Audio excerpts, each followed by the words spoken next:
Je suis très heureux d'accueillir ma nouvelle invitée, Alexandra Dublanche. Bienvenue sur ce plateau. Je suis ravi de vous accueillir. Alors vous êtes vice-présidente de la région Île-de-France en charge du développement économique et de l'attractivité de l'agriculture et de la ruralité. Parfait, j'ai tout bon. Quelles sont les clés d'une région attractive pour l'entrepreneuriat, chère Alexandra Dublanche?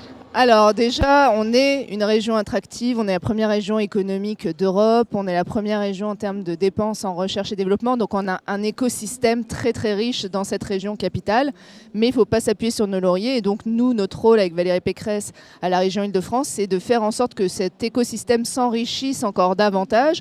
Donc ça veut dire aussi être bien sûr à l'affût d'événements comme le Brexit pour attirer dans des entreprises qui cherchent à se relocaliser et renforcer notre écosystème actuel, que ce soit en R&D, donc il y a eu par exemple un Brexit sur la finance, là on est en train de parler de Brexit R&D et industrie, et donc de faciliter le renforcement de cet écosystème. Ça veut dire aussi évidemment accompagner les entrepreneurs dans tous les projets qu'ils veulent mener. Donc on a vraiment des aides couteau suisse avec une obsession aussi de simplification, parce que ça ne doit pas être un parcours du combattant que d'accéder à des aides publiques. Donc depuis le début de la mandature, on est vraiment très focalisé sur la simplification pour les entrepreneurs, pour qu'ils puissent se saisir de ces aides financières et d'accompagnement pour développer tous leurs projets.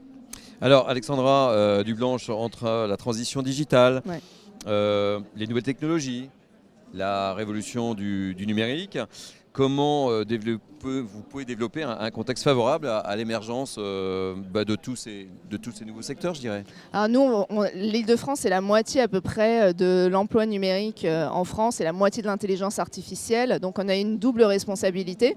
Donc on travaille sur plusieurs aspects. On va travailler sur des projets un peu lourds, des grands lieux d'innovation qu'on appelle les grands lieux d'innovation, par exemple sur la fabrication additive, à Saclay, sur le véhicule autonome en Essonne. Donc on crée des équipements qui sont disponibles à la fois pour les grands groupes, pour les PME, les startups, la recherche, pour que ces gens travaillent ensemble. Donc nous, on facilite la mise en relation de tous les acteurs. Vous êtes des facilitateurs. Voilà, vraiment, on est un peu les grands organisateurs et faire en sorte que les gens se rencontrent. On travaille sur des filières qu'on a estimées stratégiques pour la région, mobilité, la santé, des secteurs comme celui-là, pour encore une fois l'aéronautique spatiale défense. On est la première région en termes d'aéronautique spatiale défense, pour mettre en relation ces mondes qui parfois ne se rencontrent pas assez.